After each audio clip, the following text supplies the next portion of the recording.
আচ্ছা, আজকে হচ্ছে আমরা ফাইবারের একটা প্রজেক্ট করব লাইভে, এবং সেটা খুবই স্মল একটা প্রজেক্ট।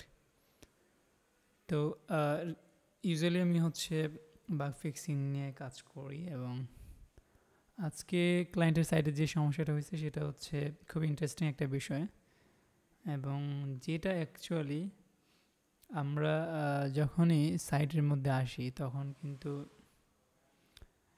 এই সাইটের মধ্যে অ্যাকচুয়ালি অনেকগুলো লিঙ্ক দেওয়া আছে। যেমন প্রথমে হচ্ছে প্ল্যান মাই ইজিপ্ট ট্রিপ, এই যে এখানে একটা বাটন, দেন এখানে রিজার্ভ মাই ইজিপ্ট এক্সপিরিয়েন্স, দেন এখানে আরও একটা বাটন আছে। সো এখানে অনেকগুলো বাটন আছে, হ্যাঁ, এক্সপ্লোর মাই ইউর জার্নি সহ আরও অনেকগুলো বাটন আছে। এগুলো হচ্ছে বাটন, হ্যাঁ। দেন হচ্ছে এখানে একটা বাটন, এর তারপরে হচ্ছে এখানে যে গ্রিড আইটেমগুলো, সো এগুলোর মধ্যেও লিঙ্ক আছে। সো এই লিঙ্কগুলোও কাজ করতেছে না, ঠিক আছে। বাটন প্লাস হচ্ছে ওয়েবসাইটের মধ্যে যতগুলো লিঙ্ক আছে কোনো লিঙ্কই কাজ করতেছে না, ঠিক আছে। আমি যদি শুধুমাত্র এখানে হিডারে যে লিঙ্কগুলো আছে ওইগুলো শুধু কাজ করতেছে। আমি চাইলে কন্ট্যাক্ট পেজে ভিজিট করতে পারতেছি বা হোম পেজে আসতে পারতেছি, বাট পেজের মাঝখানে যেই বাটনগুলো আছে, যে লিঙ্কগুলো আছে, কোনো লিঙ্ক কাজ করতেছে না। সো খুবই ইন্টারেস্টিং একটা সমস্যা। সো আমি হয়তো প্রথম ভাবছিলাম যে এটা যেটা হইতে পারে যে লিঙ্ক বাটনগুলো দেওয়া আছে ওই বাটনে হয়তো লিঙ্ক নাই, লিঙ্ক না থাকার কারণে হয়তো বাটনগুলো কাজ করতেছে না। বাট পরবর্তীতে ক্লায়েন্ট বলতেছে যে না, এখানে লিঙ্ক আছে প্রত্যেকটা বাটনের মধ্যেই, বাট লিঙ্কগুলোতে ক্লিক করা যাচ্ছে না বা কাজ করতেছে না সামহাও। সো এই ইস্যুটাকে আমি আসলে অ্যাকচুয়ালি মানে ডিবাগ করা শুরু করলাম। তখন খুবই ইন্টারেস্টিং একটা বিষয় আমার নজরে আসলো। খুবই সিম্পল একটা জিনিস। আমরা যখন ডেভেলপমেন্টে কাজ করি তখন দেখা যাচ্ছে যে ছোটোখাটো, মানে আমাদের ছোটোখাটো ভুলের কারণে অনেক বড় ধরনের সমস্যা হয়ে যায় একটা সাইটের মধ্যে। সো এই সমস্যাটাই দেখেন, খুবই সিম্পল একটা সমস্যা, বাট এই সিম্পল সমস্যার কারণে কত বড় একটা সমস্যা এখানে। মানে আপনার হোম পেজের কোনো লিঙ্কই কাজ করতেছে না। সো মোটামুটি আপনি হয়তো ধরে ফেলছেন যে আপনার ওয়েবসাইটে বড় ধরনের একটা সমস্যা হয়ে গেছে। আসলে বিষয়টা তেমন কিছু না। সো আমি যদি আপনাদেরকে একটু দেখাই যে অ্যাকচুয়ালি কী সমস্যা হয়েছে এখানে। তো দেখেন, আমি যখন এই বাটনগুলোতে মাউসগুলো নিয়ে যাই, ঠিক আছে, তখন দেখবেন যে আমার লিঙ্কটা দেখাচ্ছে, আমার ডেস্টিনেশনটা কোথায়, একদম কর্নারে এই যে এখানে এই জায়গার মধ্যে লিঙ্কটা দেখাচ্ছে। সো কোথায় অ্যাকচুয়ালি যাবে ডেস্টিনেশনটা। বাট এই যে বাটনগুলো আছে না, এই যে এখানে যদি আমি মাউস নিয়ে যাই তখন কিন্তু আমার এই লিঙ্কটা দেখাচ্ছে না। সো তার মানে আমার যে এলিমেন্টে আমি হোভার করতেছি ওই এলিমেন্টে অ্যাকচুয়ালি আমার মাউসটা যাচ্ছে না, বা আমি এই এলিমেন্টটাকে হোভার করতে পারতেছি না কোনো কারণেই হোক। সো আমি যদি একটু ইনস্পেক্টটা ওপেন করি, আমরা ইনস্পেক্টটা কী হয় নর্মালি, আমরা যখন কোনো একটা এলিমেন্টের উপরে মাউস হোভার করে যখন আমরা ইনস্পেক্ট করি তখন ওই এলিমেন্টটা অ্যাকচুয়ালি কী হয়, ওপেন হয়, তাই না? বিষয়টা কিন্তু এমন। বাট আমি এখানে আসলে অ্যাকচুয়ালি যে কোনো জায়গায় ইনস্পেক্ট করতেছি। যেমন এখানে যদি আমি ইনস্পেক্ট করি বাটনের উপরে, দেখবেন যে আমার এখানে মেইন এলিমেন্টর র্যাপার যেটা আছে, মানে পুরা পেজের এলিমেন্টরের যে কন্টেন্টগুলো আছে ওইখানে অ্যাকচুয়ালি আমাকে নিয়ে যাচ্ছে। সো আমি যদি একটু জুম করে দেখাই তাহলে হয়তো বুঝতে পারবেন। সো এটা হচ্ছে আমার এলিমেন্টর মেইন র্যাপার, ঠিক আছে। আমার পেজ যেটা আছে তার মধ্যে হচ্ছে এলিমেন্টরের মেইন র্যাপার, এটা। সো এর মধ্যে আমাকে নিয়ে যাচ্ছে। সো আমি কিন্তু বাটনকে ইন্সপায়ার করতে পারতেছি না।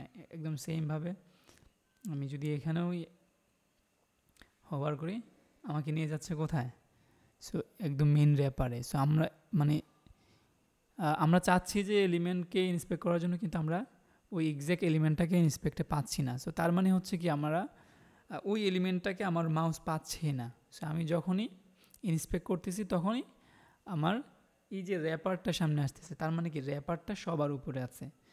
সো র্যাপারটা সবার উপরে আছে, আর বাকি যে আদার্স জিনিসগুলো, যেমন এখানে যতগুলো জিনিস আছে, স্টেম, টাইটেল অথবা বাটন, ইমেজ টিমেজ যত কিছু আছে সবগুলা কি আমার এটার নিচে আছে, নিচে, ঠিক আছে। আমি হচ্ছে ওভারল্যাপিং জিনিসটা বোঝাচ্ছি। সো আমার এই এলিমেন্টর যে জিনিসটা আছে এটা কি আমার সবগুলা জিনিসের উপরে চলে আসছে, মানে ওভারল্যাপিং হয়ে উপরের দিকে আসছে। সো সো যার কারণে হচ্ছে আমি যখনই মাউস ওভার করতেছি তখন কি ইন্সপেক্ট করতেছি তখনই ওই এক্সাক্ট এলিমেন্টটা না পেয়ে আমি এটাকে পাচ্ছি। কারণ কি, কারণ হচ্ছে আমার এটা আমার বাটনের উপরে আছে, অথবা সবগুলা যে কন্টেন্ট আছে কন্টেন্টের উপরে আছে, ওভারল্যাপিং হচ্ছে আর কি। সো এটা কেন হয়? এটা হচ্ছে ইউজুয়ালি জেড ইন্ডেক্সের সমস্যার কারণে আমরা জানি, যারা জেড ইন্ডেক্স নিয়ে কাজ করছি জানি যে জেড ইন্ডেক্স দিয়ে একটা এলিমেন্ট থেকে আরেকটা এলিমেন্টকে উপরে নিয়ে আসা যায়, অথবা যে কোনো একটা এলিমেন্টের প্রায়োরিটি সেট করে দেওয়া যায় যে কোন এলিমেন্টটা উপরে থাকবে কোন এলিমেন্টটা নিচে থাকবে। সো এখানে এক্স্যাক্টলি সেম জিনিসটা হয়েছে, জেড ইন্ডেক্সের কোনো একটা সমস্যার কারণে আমার যে কন্টেন্টগুলো ছিল ওই কন্টেন্টগুলো আমার র্যাপারের নিচে চলে গেছে। ঠিক আছে, আমার যে মেন র্যাপার ছিল র্যাপারটা উপরে আসছে এবং বাকিগুলো নিচে চলে গেছে। সো আমি যদি একটু দেখি যে এক্স্যাক্টলি আমার এইটা অ্যাকচুয়ালি কোন জায়গায় গিয়ে জেড ইন্ডেক্সের সমস্যাটা হয়েছে। সো আমি এটা হচ্ছে আমার মেইন এলিমেন্ট এবং এটা হচ্ছে আমার হিডার।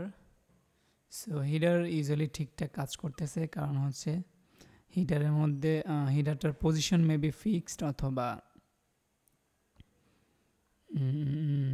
জেড ইন্ডেক্স এর মধ্যে দেওয়া আছে একটা। সো এটার জেড ইন্ডেক্স হচ্ছে 10 দেওয়া আছে, যার কারণে আমার যে কন্টেন্ট র্যাপারটা আছে ওটা কি করতে পারতেছে না, হিডারটাকে ওভারল্যাপিং করতে পারতেছে না, মানে হিডারের উপর আসতে পারতেছে না, কারণ কি হিডারের এখানে হচ্ছে জেড ইন্ডেক্স 10 দেয়া। সো এটা হচ্ছে কারণ। এবং অবশ্যই আমার যে বাকি কন্টেন্টগুলো আছে ওই কন্টেন্টগুলো মেবি এখানে অথবা না এখানে না এখানে আছে। ঠিক আছে, আমি যখন মাউস নিয়ে যাচ্ছি দেখাচ্ছে এইখানে আছে কন্টেন্টগুলো।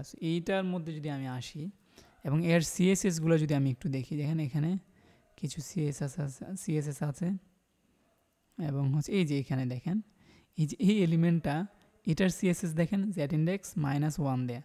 সো জেড ইন্ডেক্স -1 দিলে কি হয়, এটা নিচে চলে যায় এবং যার জেড ইন্ডেক্স বেশি প্রায়োরিটি দেয়া, হ্যাঁ, ওটা উপরে চলে আসে। সো বাই ডিফল্ট তো 1 থাকে জেড ইন্ডেক্স, তাই না, অথবা 0 বা 1 থাকে। সো আমরা যখনই -1 দিয়ে দিই তখন কি এটা কি ওই নিচে চলে আসে। তো দ্যাট মিন্স এখানে যে র্যাপারটা আছে এই র্যাপারের নিচে চলে আসছে আমার এই কন্টেন্টগুলা এবং র্যাপারটা আমার উপরে চলে আসছে। হিডারটা কেন আসে না, কারণ হচ্ছে হিডারের জেড ইন্ডেক্স 10 দেয়া আর কন্টেন্টগুলোর জেড ইন্ডেক্স কী দেওয়া আছে এখানে আমার -1 দেওয়া আছে। সো এইটাই মূলত এক্স্যাক্ট কারণ, যেই কারণে হচ্ছে আমার লিঙ্কগুলা কাজ করতেছে না। মানে লিঙ্কগুলা কাজ করতেছে না এটা আসলে মেন সমস্যা এখানে না, এখানে সমস্যা হচ্ছে আমার কোনো কন্টেন্টে আমি ইন্সপেক্ট করতে পারতেছি না, সবগুলো নিচে চলে গেছে এবং আমার মেন র্যাপারটা উপরে চলে আসছে। কেন নিচে গেছে সেটা হচ্ছে আমার জেড ইন্ডেক্সের কারণে। আমি যদি জেড ইন্ডেক্সটাকে উঠাই দিই এখানে, অথবা এটাকে আমি আসলে অ্যাকচুয়ালি এটাকে আনসেট করে দিতে পারি অথবা উঠাই দিতে পারি, উঠাই দিলাম। এখন যদি আমি কোনো একটা বাটনে যাই, যেমন এই যে এখানে যাই, আমার লিঙ্কটা কিন্তু এখন দেখাচ্ছে। সো লিঙ্ক দেখাচ্ছে মানে কি আমার লিঙ্কটা অবশ্যই কাজ করবে, আমি ক্লিক করলে আমার ডেস্টিনেশন আমাকে নিয়ে যাবে, তাই না। এবং সেমভাবে এই যে এই বাটনে এখানে যদি আমি ক্লিক করি আমাকে নিচে স্ক্রল করে নিয়ে আসবে। সো তার মানে আমার বাটনটা এখন কাজ করতেছে। এবং আমি যদি এখানে এই জেড ইন্ডেক্সটাকে অ্যাকচুয়ালি আবার ফিরে আনি এবং এখন যদি আমি এই বাটনগুলোতে ক্লিক করি কোনো কিছুই কাজ করবে না। ঠিক আছে, সো এই ডেভেলপার যে কাজ করছে এখানে হয়তো ছোটো একটা সমস্যা, মানে সামহাও এখানে মেইন যে র্যাপার আছে তাকে কি করছে এখানে জেড ইন্ডেক্স -1 দিয়ে রাখছে। সো আমি এখনও এডিটরে যাই নাই, সো এডিটরে গেলে হয়তো বুঝতে পারবো এক্স্যাক্টলি কোন জায়গা থেকে এই সমস্যাটা হচ্ছে। সো আমি এই যে এলিমেন্টটা কন্টেইনারটা এখানে আছে এটা মেবি হচ্ছে এলিমেন্টের উইজেট HTML। সো এলিমেন্টের HTML উইজেট মেবি এটা। সো এই HTML উইজেটটাকে আমি যেটা করব সেটা হচ্ছে যে জেড ইন্ডেক্স মাইনাসটা উঠাই দিলে আশা করি হবে। আর এর মধ্যে বাকি কন্টেন্টগুলো আছে, সো বাকি কন্টেন্টগুলো আসলে কীভাবে নিয়ে আসছে আমি আদৌ জানি না এখন পর্যন্ত। সো এগুলো মেবি হয়তো আমার ক্লায়েন্ট HTML আকারে কোনো একটা টেমপ্লেট থেকে অথবা কোনো জায়গা থেকে এগুলো নিয়ে আসছে। সো যতটুকু বুঝলাম এখানে, যেমন এটা যেহেতু HTML উইজেট মানে এলিমেন্টরের যে কাস্টম কোডের যে উইজেটটা আছে ওইটা, সো অবশ্যই তার মধ্যে HTML থাকবে। বাট মানে এটার মধ্যে HTML অ্যাড করছে ঠিকই, বাট অ্যাড করার সময় যেটা করছে মেইন উইজেটটাকে কী করছে জেড ইন্ডেক্স মাইনাস দিয়ে রাখছে। সো এটা কেন দিছে আমি জানি না, হয়তো ভুলে দিছে অথবা অন্য কোনো কারণে দিছে, এটা জানি না সঠিক, বাট এটাই মূলত মেইন সমস্যা ছিল। সো আমরা অ্যাকচুয়ালি ট্রাই করি, আমার নেটটা মেবি একটু সমস্যা করতেছে এখন। সো এডিটরটা লোড হইলে আমরা এটাকে ফিক্স করব এবং দেন হচ্ছে আমরা আমাদের বাকি লিঙ্কগুলো ট্রাই করব যে এক্স্যাক্টলি কাজ করতেছে কিনা। সো আমি একটু জুম করে নিলাম। সো এখনও কিন্তু আমি জেড ইন্ডেক্সটা রিমুভ করি নাই, যার কারণে আমার কোনো লিঙ্ক এখানে কাজ করতেছে না। সো এটা কিন্তু মানে খুবই প্যানিক হওয়ার মতো একটা বিষয়। আর এখানে আরেকটা সমস্যা আছে, সেটা হচ্ছে এই যে মাস্টার কার্ডের লিঙ্কটা, ছবিটা আসতেছে না। সো আমি ইউজুয়ালি হচ্ছে সিম্পল একটা বাগ ফিক্সের জন্য $5 নিয়ে থাকি, এবং আমার ক্লায়েন্ট একটু তাড়াহুড়ার মধ্যে ছিল, মানে ইমিডিয়েটলি এখনই কাজটা করতে হবে। সো দ্যাটস ওয়াই আমি এই বাগ ফিক্সিংয়ের জন্য $10 চার্জ করতেছি এখন। যাই হোক, আমাদের এডিটরটা অ্যাকচুয়ালি ওপেন হচ্ছে। এখানে যদি আমরা আসি, সো এই যে এটা হচ্ছে আমার সাইট স্ট্রাকচার, এবং এটা হচ্ছে আমার হেডার, ঠিক আছে, এটা কন্টেনার এবং এটা হচ্ছে আমার হেডার। সো এই যে HTML-টা আছে, এটা হেডার, এবং এটা হচ্ছে আমার HTML কোডগুলা, আর এটা মেবি হচ্ছে আমার নিচের এগুলো, এই জিনিসগুলো। সো মূলত এটার মধ্যেই আই থিঙ্ক জেড ইন্ডেক্সটা দেওয়া, এই যে দেখতে পাচ্ছেন এখানে -1 দেওয়া। এটা কেন থাকবে এখানে ভাই, কোন কারণে? সো এই জেড ইন্ডেক্সটা আমি উঠাই দিলাম। আমি যদি পাবলিশ দিই, সেমভাবে আমি যদি এটাকেও দেখি যে এটার মধ্যে আছে কিনা, না এটার মধ্যে জেড ইন্ডেক্স নাই, জাস্ট প্রথমটার মধ্যেই ছিল। সো আমি জাস্ট জেড ইন্ডেক্সটা উঠাই যেটা করলাম, পাবলিশ দিলাম, দেন হচ্ছে আমি আবার যদি ট্রাই করি, সো এই যে এখন কিন্তু অলরেডি আমার বাটনগুলো কাজ করতেছে। সো অ্যাজ ইউজুয়াল সবগুলো লিঙ্ক কাজ করবে এখন। আমি যে কোনো পেজে কি এখন চাইলে যে কোনো পেজ ভিজিট করতে পারবো সেমভাবে। সো এই একটা ইস্যুর কারণে আমার পুরো পেজে সেম অবস্থা ছিল। সো আরেকটা ছোট ইস্যু আছে এখানে, সেটা হচ্ছে এই যে মাস্টার কার্ড, এটা কাজ করতেছে না। সো এটা কাজ না করার কারণ কি? কারণ হচ্ছে আমাদের যে ইমেজটা যে সোর্স থেকে অ্যাড করা হয়েছিল ওটা মেবি মিসিং এখন। যেমন এটা দেখতে পাচ্ছি যে উইকিমিডিয়ার একটা ইমেজ এখানে ইউজ করা হয়েছিল। সো এই ইমেজটা মেবি উইকিপিডিয়া থেকে ডিলিট করে দেওয়া হয়েছে, দ্যাটস ওয়াই আমরা আসলে অ্যাকচুয়ালি এই ইমেজটা পাচ্ছি না। আমি যদি একটু এটাকে ভিজিট করার ট্রাই করি, সো এটা অ্যাকচুয়ালি মিসিং, সো আমরা পাচ্ছি না। সো সেম ইমেজটা আমি যেটা করতে পারি, আমি যদি এখন সার্চ করি গুগলে, সেম ইমেজটা কিন্তু আমি অবশ্যই পাবো। এটা হয়তো এটা যে কোনো একটা লোগো হবে মাস্টার কার্ডের, দ্যাটস ইট।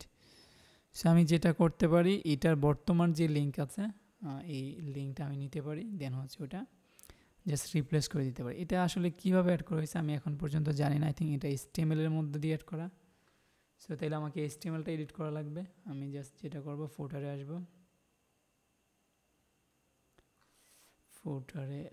একদম নিচের দিকে আসলে এটা ক্লায়েন্ট মেবি এই কোডটাকে যে কোনো একটা জায়গা থেকে কপি করে নিয়ে আসছে আই থিঙ্ক, যদি আমি ভুল না করে থাকি। যাই হোক, এখানে হচ্ছে এই লিঙ্কগুলো ফুটারের, এবং 2 নাম্বার যে লিঙ্কটা, এখানে 2 নাম্বার যে ইমেজটা, এটা কাজ করতেছে না। এটা হচ্ছে এটা মাস্টার কার্ড ছিল,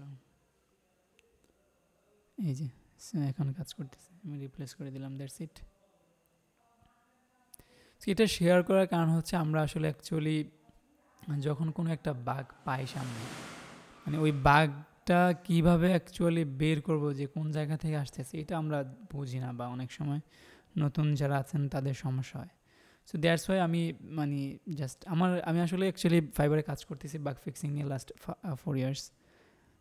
সো আমি যদি ভিডিও করি সেক্ষেত্রে অনেক ভিডিও করতে পারতাম, বাট এতদিন করা হয় নাই। বাট এখন থেকে আমি চেষ্টা করবো যতটুকু সম্ভব আপনাদেরকে দেখানোর জন্য। সো যারা নতুন আছেন তাদের আসলে অ্যাকচুয়ালি অনেক উপকার হবে, বা হয়তো একটু বুঝতে পারবেন যে এই কাজগুলো কীভাবে করা যায়। সেগুলো কিন্তু দেখা যাচ্ছে যে খুব কম সময়ের কাজ, বাট $10 $5 চার্জ করতে পারবেন অনায়াসে। আর ক্লায়েন্ট যদি আর একটু প্রফেশনাল হয় সেক্ষেত্রে আপনি আরও বেশি চার্জ করতে পারবেন এই ছোটো ছোটো কাজের জন্য।